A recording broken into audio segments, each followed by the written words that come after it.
podcast, Quincy from Talk to Q radio show, and Courtney. I appreciate you all for coming today. Thank you for Thanks for inviting me. having me. We are going to talk about the crash and burn episode today. First of all, I want to get your opinion on the episode. What did you think about the episode overall? I think this was one of the boring scandal episodes that just was kind of like a place filler to Really? build up to something else. Yeah, it didn't have that factor for me. I was okay, but then the next episode was like, oh snap, and then the other episodes following after that. This was one of those like place filler episodes that kind of build you up to something else because it didn't capture me like the other ones usually do. I don't agree, but I will leave my opinion to last. What do you think, Quincy? Um, I actually thought it was an important episode. It was the first time we hear about some of the things Huck went through as far as his military past or his government past. And at the time, you don't realize that you're getting the details that came out last season, specifically. But I thought it was a pretty important episode in regards to Huck. I have a ton of notes on this episode. Courtney, I don't know what you were looking at, girl, but I mean, I I have a few absolutely notes, loved a it. few things, but it wasn't like, it wasn't a great one for me. It to me, this is why I thought it was good, and I'm just gonna go over it briefly. Like Steven for this episode, he was talking about how he lost his superpower. That's one of the first things. And you remember what the superpower is from last season. You know what I mean? So it kind of Hmm. gave you a preview into that thing and the fact that he wasn't going to be there long because he lost his superpower. So what was he going to do as an engaged man that couldn't use all the tools in the toolbox anymore? That was the first thing. And then the other thing was that this episode showed where Olivia started to push her gladiators over a cliff. Like they weren't they weren't like I'm just gonna fall over the cliff. She pushed Huck over the cliff because she knew She did. that he couldn't handle this, and she just allowed that to happen anyway because of the greater good of her client instead of the greater good of the gladiator team. So even with Steven, she was like, I don't care what you got to do. You need to get what I need you to get. So it was almost like you see that the OPA team started to go down a path of destruction for this episode to me. That's my thought. What were your three highlights, Quincy? Uh, well, first of all, I mean, I enjoyed hearing "I'm Your Pusher" by Curtis Mayfield. I know. When I Huck was wrote getting it his down. weapons together to prepare to torture Charlie. But Yes. I mean, Huck telling his story of how the government, turned him into a killing machine. Hmm. We don't find out the real details until last season, so you kind of gloss over it at first. But watching the episode a second time reveals a lot about what he was talking about. Hmm. And lastly, how Fitz bullied the Secret Service into going over to Liv's apartment. Um, as the episodes progressed after this one, we see him dump the passive approach and take more of a aggressive approach in regards to getting what he wants when it comes to Olivia. So it was to me it was kind of the first time you see him throw his weight around as president, as far as look, I'm going to see this woman, so you make it happen. Like I know 43 did it. I know 42. Exactly. He's like, I don't care what you gotta do. Kind of, I'm leaving here kind without of the funny. ambulance. What you say, Courtney? I say he calling it Uh-oh. Courtney? the president's out. We'll see him Oh, okay. close his eyes as he's listening to it, and that was like we still don't have Harrison's story, so I feel like that part was like one of his little secret talents. Of course, we see who Huck is, which comes into play most of the next season. One part that stood out to me, David asked Olivia, "Are you okay?" And she says, "Not really."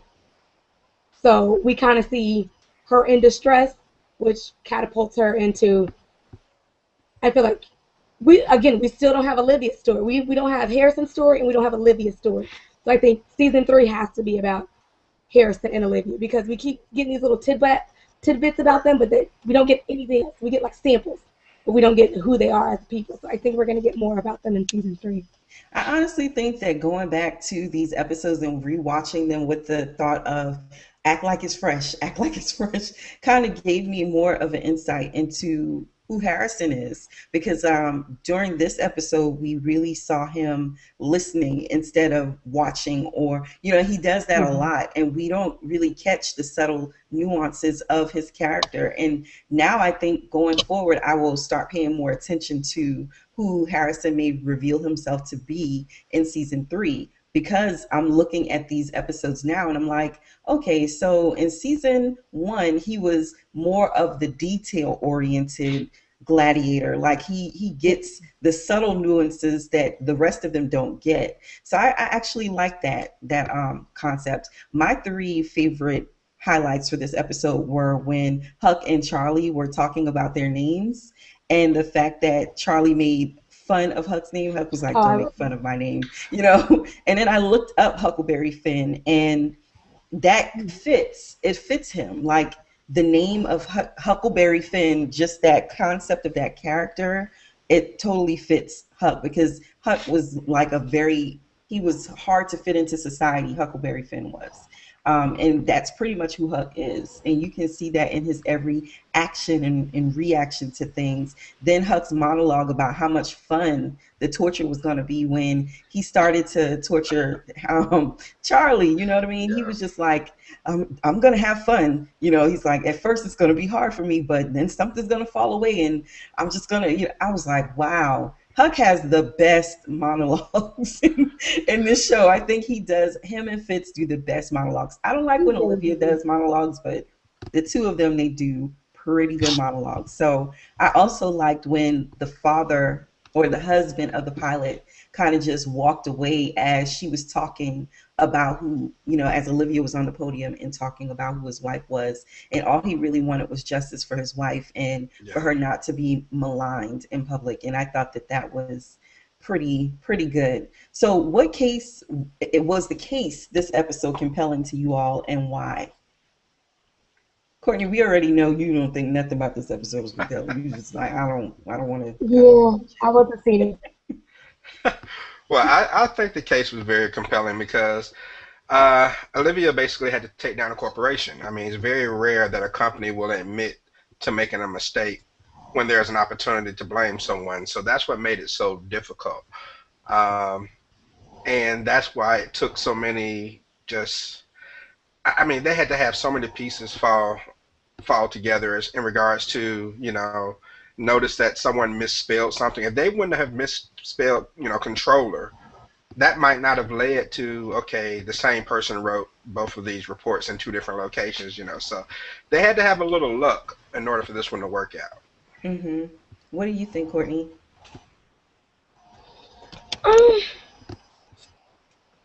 I really wasn't seeing it for this.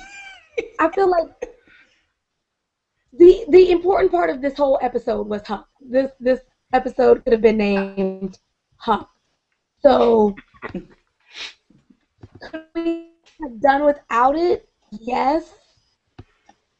But did we need, like I said, the Harrison, going back and reading it, the first thing that pointed out to me was Harrison closed. You keep freezing, Courtney. And listening to the black box. Courtney, what'd you say? I said you keep freezing. Yeah, yes. You're going T-Pain on us. Yeah, I thought it was just me at first, but you keep freezing. No. I'm like, what's going on? That's why I was like, Courtney, at one point, because for some reason your picture, are you moving? I don't know if that's it. I'm just guessing. I'm still. Google Hangouts is sensitive like a woman. Okay, I'll be still. Can you see me now? Yeah. Let me see if I can adjust the bandwidth, and maybe that'll work. Hopefully. Okay. Okay, go ahead. Now tell us what you were saying about the fact that this episode should have been named Huck. Now Q's gone. Q? It was just. Oh, I'm still here. We get a little more about him, what he did, what he did in his past. And, who makes. The thing is, you watch one Scandal episode, you got to watch the next one. So I ended up doing that. So I watched this episode, and then I watched the next one, which And then you catapults compared into like, them. yeah, who Huck is and why he did what he did. You know what I'm Mhm. saying? So it was all about him. I appreciated it because before watching this, you're kind of like, who is this strange man who's sitting in his little closet with his computers and stuff?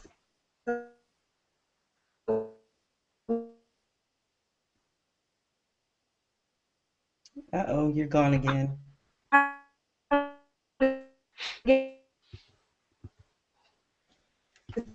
Am Hello? Courtney? Q? I'm still here. Well, I can't see I y'all for back? nothing. I can see I'm here. y'all's pictures, but I can't see you at all, Courtney. Okay, so I changed the bandwidth back I because see you. apparently something is weird. Okay, go ahead. Now you were saying Huck was sitting in his little corner in the cabinet or whatever you were saying about him being in the Yeah, I closet. mean before.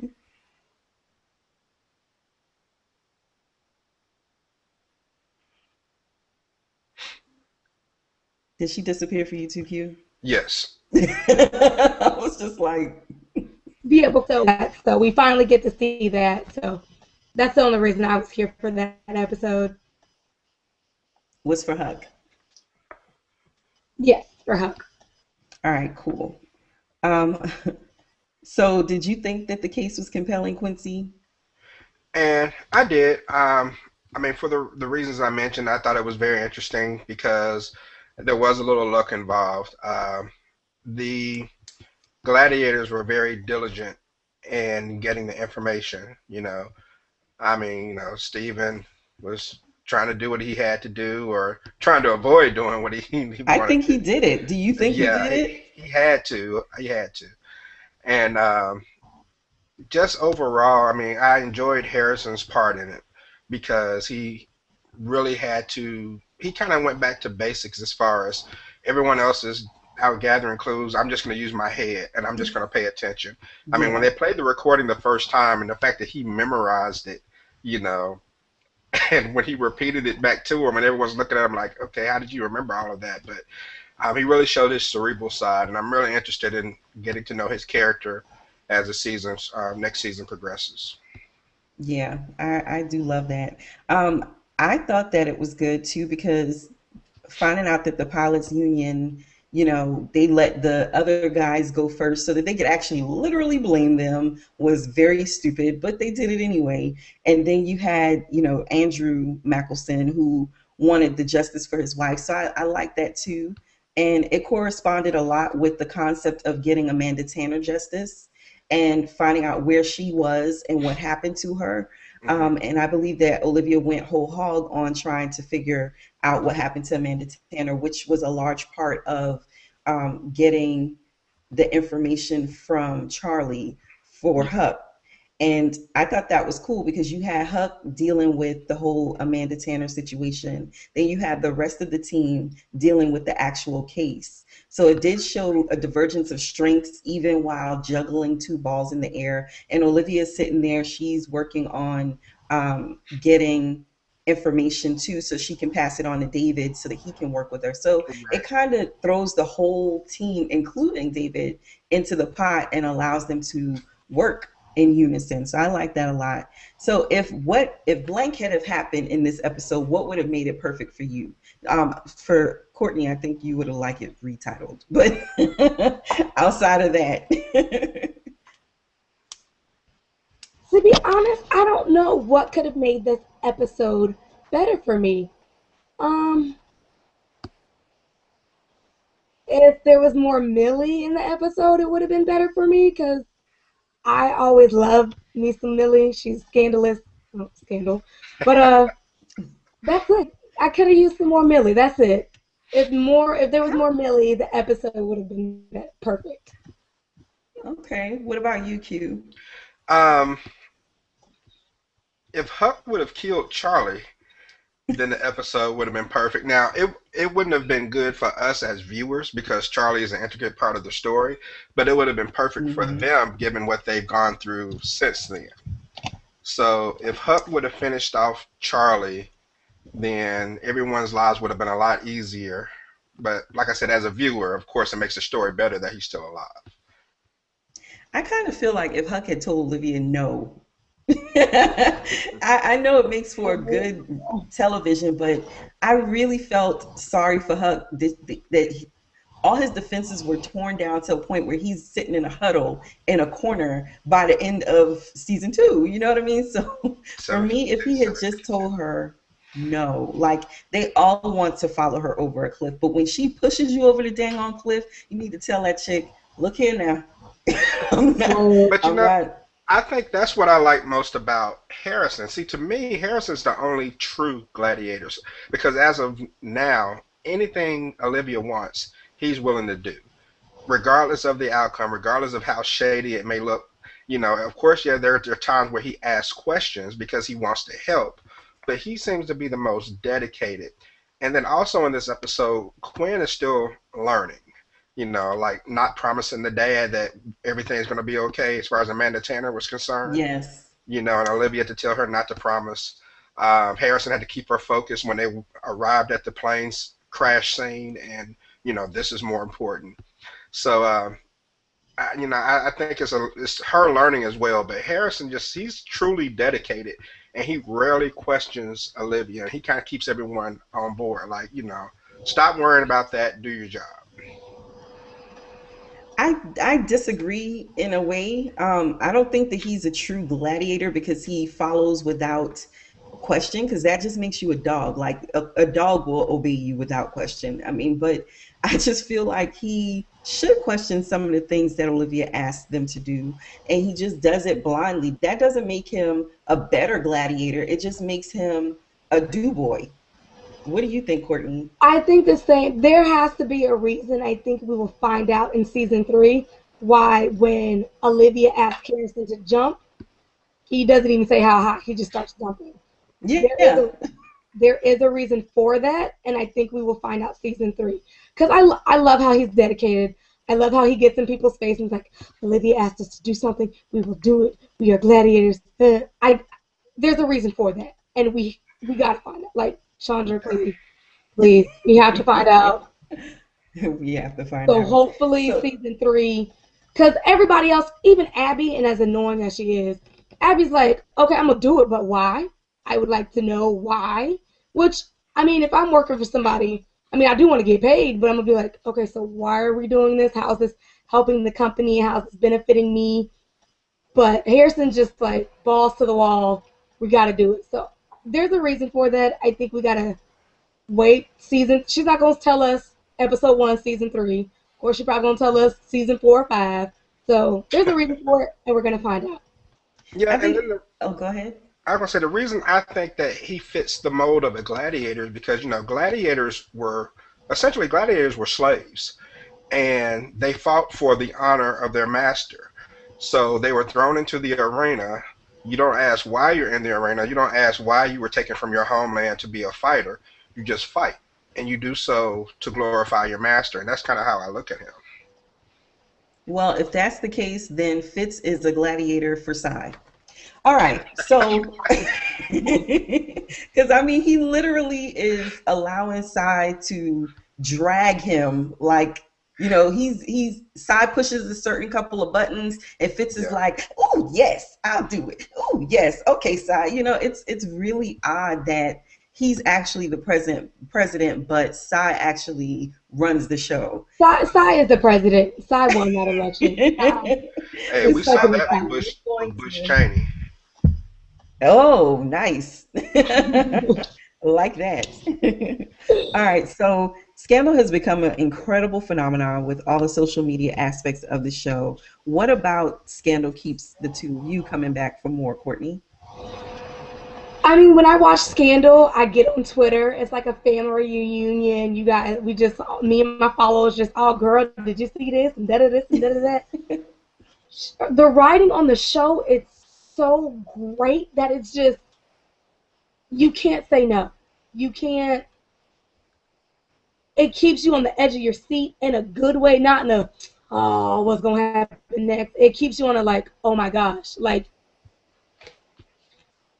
you build, as creepy as it sounds, like you build a bond and a relationship with these characters, and you want to know what happened next. So it keeps me. I don't even know. I'm gonna be honest. It's like a drug. Like you can't just like one hit, and it's like I gotta keep going. I gotta keep going. Like the writing is just so great that I don't. Thursday night, don't talk to me. Don't call me. Scandal's on. Like it's just. I can't even sit here and tell you. Scandal keeps coming back, X, Y, Z. I don't know. It's just the writing's that great. Like you want to know what happened next. It keeps you on the edge of your seat in a good way, not in an annoying like, oh crap, okay, last episode gave me a heart attack, but I just think the writing's so great that it keeps you wanting more. It keeps you asking questions, and you think it's going to turn out one way, but it's going to be the exact opposite. So you got to figure out which way it's going to go. Because I may think that this is going to happen, but it doesn't. So you got to figure out. It's like a game of Clue, to be honest. Yeah, a whodunit mystery. That's what I was about to say. It's Clue. So that's what keeps me coming back. It's Clue.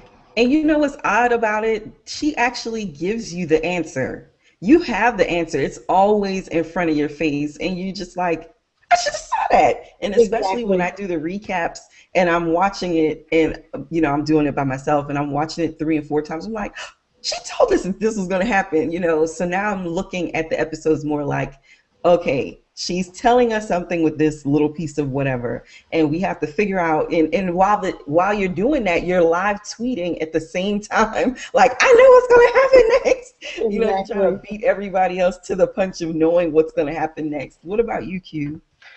I have to agree with Courtney as far as the writing. I mean, the plot is good, and just when you think things can't get worse, it does. But I guess what really keeps me coming back are the characters. Whenever you have a show like this, and along with the excellent writing, you have to have characters that you can invest in, that are real, that are likable. There are a lot of likable characters in here, and then there are a lot of hateable characters, and that's important as well.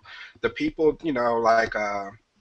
at times you kind of want to choke Cyrus, but at the same time you kind of feel sympathetic with him for what he's going through, so because he does have a very stressful job. Now, a lot of that stress he brings upon himself, but at times you dislike him, and then at times you kind of pull for him, and so I think that's an important balance. And then what I really think I most enjoy about the show, because I'm 41 years old, I've seen all kinds of shows, I've seen all kinds of plots. Some shows are completely predictable. This show keeps you off balance because someone can be the good guy this week and be the bad guy next week. And that mix and that flip-flopping keeps you from getting comfortable when it comes to trusting someone. And just when you think you trust someone, they do something or you find out they're part of a plot, and it just throws the whole storyline into a spiral again. So I just think it's just excellent overall with the writing and the casting. Okay. My thing about the show, and I say it all the time, is because of the writing. I absolutely love it. I think it's a hit because Shonda Rhimes has such a unique style, and I love that. So, who was your favorite character during this episode? You have to have one, Courtney. I'm gonna say Huck. Huck is my favorite character of this episode. Huck's just that weird, creepy person that you want to talk to and figure out who he is and why he is the way he is, and like you want to give him a hug, but you don't know if he's gonna stab you or hug you back. So Huck's my favorite person because you fear him, but you like him at the same time. So, and Huck, he will do what Olivia wants him to do, which I love and hate that about him. But Huck's my favorite person in this episode because you finally get to see him come out of his little creepy computer closet and see who he is. You may be scared of that person, but at least you finally get to see it. So that's why he's my favorite person. And what about you, Q? For me, it was Harrison. I mean, he's usually my favorite in every episode, but he was the one character who kind of just used his brain to solve the case. I mean, Huck had to torture Charlie. Stephen had to sleep with that lady. And Harrison just, he closely paid attention to the audio recording to figure out the information that they needed to know. Huck was my favorite also during this episode. I like the way Harrison looks, but he's never been my favorite for an episode that I've reviewed yet. Like, I don't know why that is. I think he's super attractive. What? He's But married. I know, just like he's married. Well, Fitz is married too, and plenty of people have little crushes on him. So my favorite was Huck, and it was for the reason of um getting to know who he was, and also to seeing that even though despite his destruction and self, well, despite the destruction, he was willing to do what she asked him to do. But that in turn allowed me to have a not so favorite person this episode, and that was Olivia. Like, I was so mad at her that whole episode. I'm like, really, chick? And of course, I used another word, but I was really not happy with her at all. Who was your least favorite character for this episode? Quinn. Quinn is just, Quinn? yeah, her eagerness to, I get it, you're excited, you're at a new job, but girl, calm down, everything is going to come to you. Quinn reminds me of that girl in class that's like, oh, professor, you didn't collect the homework. Like, girl, calm down. Like, take a chill pill. You will get it. Like, being a gladiator is not something I feel is taught, it is learned. So I think instead of being so eager to, oh, shouldn't we do this? Shouldn't we do that? I want you to do something. I need you to do it. You don't speak out. Olivia's had to take her aside. You don't make promises you can't keep. Like, it'll come to you. It'll come to you. Just relax. So her eagerness just always just annoys the crap out of me. What were two quotes that you liked from this episode, Quincy? By far, and it's really sad, but I really think a lot of politicians think this way. When Cyrus says, "Never let a crisis go to waste, Mr. President," Oh uh, yeah, I like that. taking advantage of something tragic happening to further a political agenda or something. And then when Huck told Charlie, it's horrible, it's sickening, and just when you think you can't take it anymore, it gets fun. I actually like the quote that you did the first quote, but only really because that's how Cyrus used his finger to push Fitz's button. Just like last episode when he went into go ahead and do it, side, blah blah blah blah blah. It was because Cyrus had grabbed his man junk and was really like, "Look, you have let Olivia hold these in her purse too long. I need you to man the hell up." Like, that was literally what he did to make Fitz say, all right, I'm gonna let you off your leash. Go ahead and do what you have to do, Right. which resulted in Amanda Tanner dying and resulted in Olivia being like, you kill that girl for this episode. You know what I mean? And Hmm. even when she told him, you let a dog off his chain. And that's this episode, right? Didn't Yep. she? It was. Okay. I mix them up when I do another one at the end. But she was like, you let a dog off his chain, off his leash. And, when you do that, nobody blames the dog. They blame the person who let the dog off the leash. And that is you. Right. And I blame you for having that girl murdered. And she is dead. She ain't coming back. And her daddy is in my office. I got to look this man in his face. Whew, Lord Jesus. That made me so upset. But go ahead, Courtney. What about you? My two favorite quotes were when David asked Olivia if she's okay, and Hmm. she deep sighs and says, "Not really." We know that she's dealing with issues with Fitz and all that in her job, but there's something else wrong with her that we still don't know. I feel like, oh, Miss Rhimes, can we please find out sometime soon? Because it's driving me crazy. And the other one is when Charlie is about to leave, and he's talking about his name. He said Charles, as in Charles Manson, not in Charlie Brown. I was like, whoa, you are crazy. Like Charles, like, really? You said that? Like, you could have just left. You could have just walked out of the diner, but you had to say Charles, as in Charles Manson. I thought that really showed how crazy his character is to relate to Charles Manson. That kind of scared me. And then he pats the boy on the head as he Yeah, walks I out would have the been, that little boy was like, hold on. I would have been like, why are you touching me on my head, sir? My favorite quotes were like when Cyrus went into the office and he was talking to the president, and he was like, the president told him, he just hung up from Olivia and said, Amanda Tanner's dead. He was like, I said how sad I was. You didn't hear me? I'll say it again. How sad. And so then they go into that diatribe. That was hilarious. He was like, well, you know what? You don't sound sad. He's like, well, the people that just died on that airplane, that's sad, and he goes into that whole thing. I'm like, oh yeah, that was good. And then how Fitz feels like, okay, Cy doesn't get it, whatever, he done went to an extreme, and he goes to Melly and he tells her about it, and Melly is so unsympathetic. She's like, Tom, come over here. Would you take a bullet for the president? Right. Would you? And they're like, yeah. And she's like, there's not a person in this building that's not willing to go to extremes for you, Fitz. And he just looks at her like, oh. That was hilarious.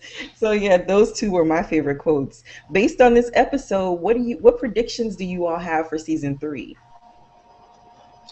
If there's anything I learned about this show, is stop predicting stuff. Stop. You can't do it. You think it's gonna happen, but it's not. But as I've continued to say, I think we're finally gonna find out who Harrison is a little bit more, and definitely Olivia. We have to, like, at this point, especially with the season ending episode, we have to find out who these people are, who they come from, where they came from, and so I think that's what's gonna happen in season 3. We got the background of everybody else. It's their turn now, so I think that's what's going to happen in season 3. We're going to get their biographies.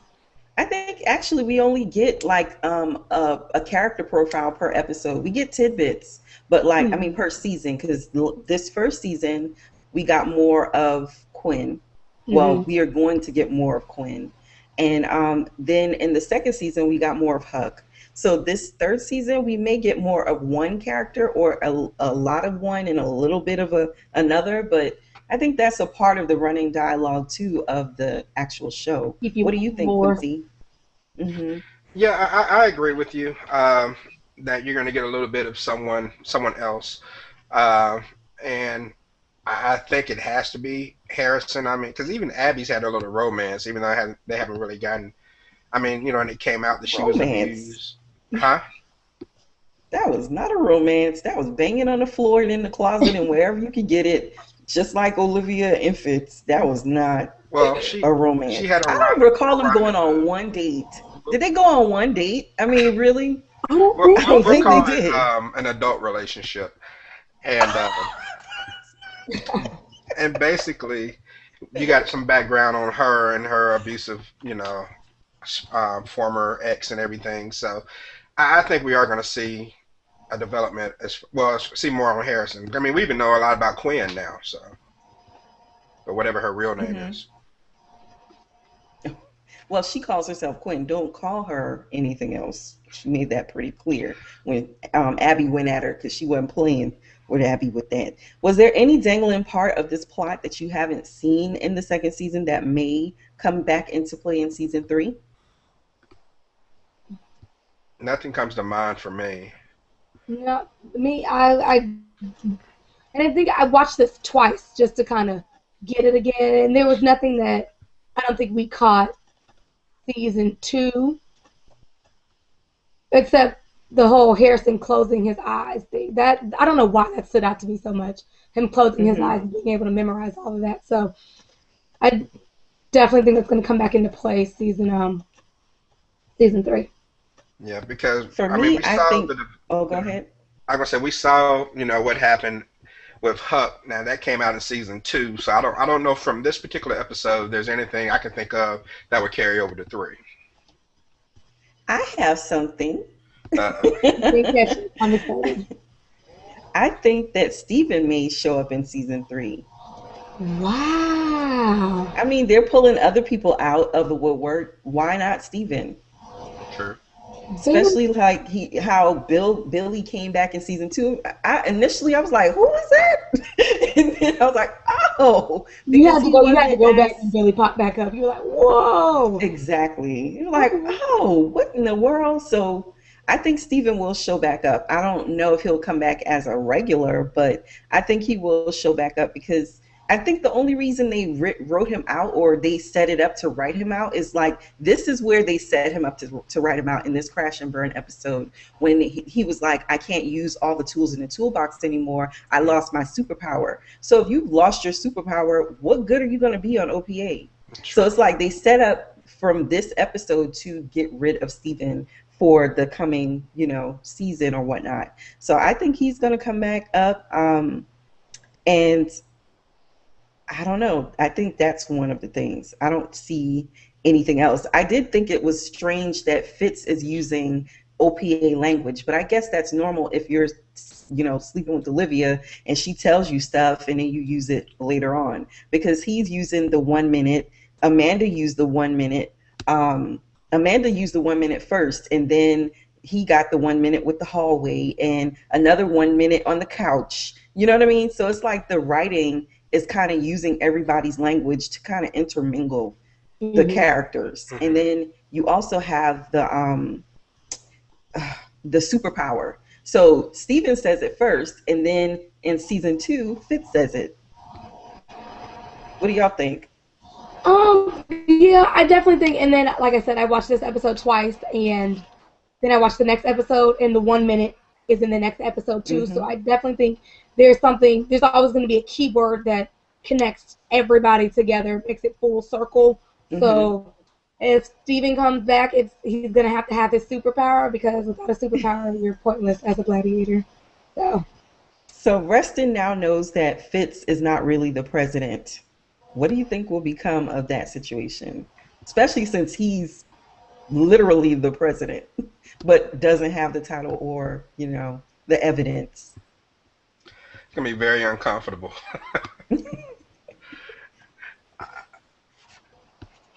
But you can go ahead, Courtney.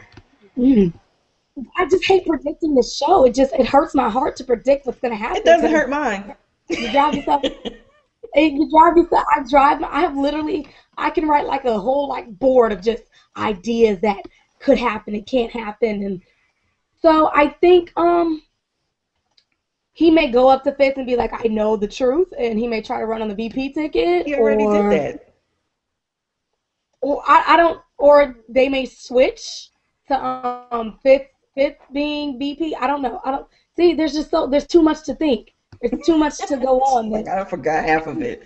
I love predicting the show, and the only reason I love that is because I'm a writer, so I like the idea of trying to figure out the plot behind things or what's going on further. Like using what we have now to springboard to where we're going is always a good way to write a story.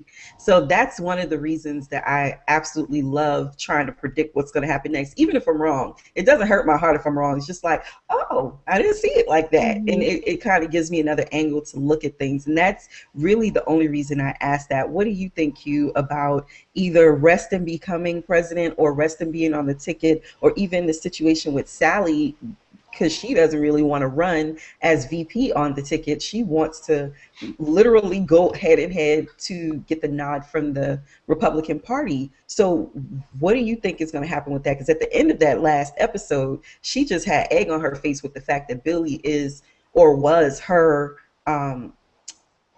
staff, what do you call it? Good Lord, my mind just went blank.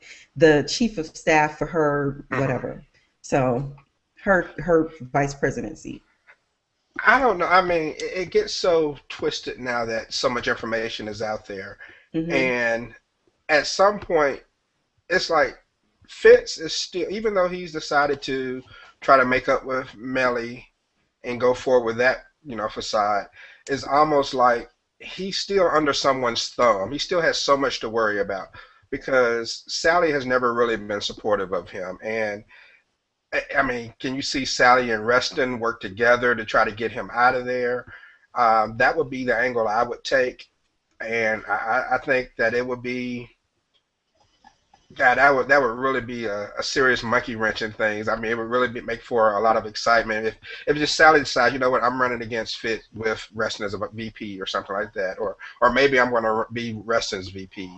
I mean, it just changes the whole dynamic of fits his That I support. never thought about. That is awesome. What Right. if she is Reston's VP? Oh my God. And he knows. Oh God, that would be awesome. Exactly. I There's was just endless possibilities going on.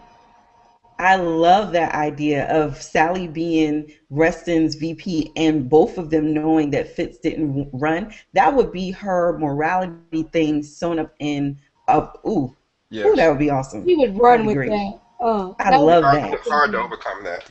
Yes, it is hard to overcome that. Well, I loved sitting here and chatting with you about Scandal today. Is there anything else you want to say about this episode or this season or where you can be found so that viewers and listeners can find you on the web? Well, you guys can tweet me at CourtNichelle on Twitter. Okay. You can find me at Talk to Q on Twitter or at my website, talktoq.com. And you can find me at Jaha_Night on Twitter or at Scandal Podcast on Twitter or JahaNight.com. And I am so excited that you all could join me today. Please make sure you send me your bios and your pictures so that I can promote this episode. I appreciate it. All right. Thanks for having me. No problem. Y'all have a great day. You too. You too. Bye, Courtney. Bye Bye, bye. John. Bye.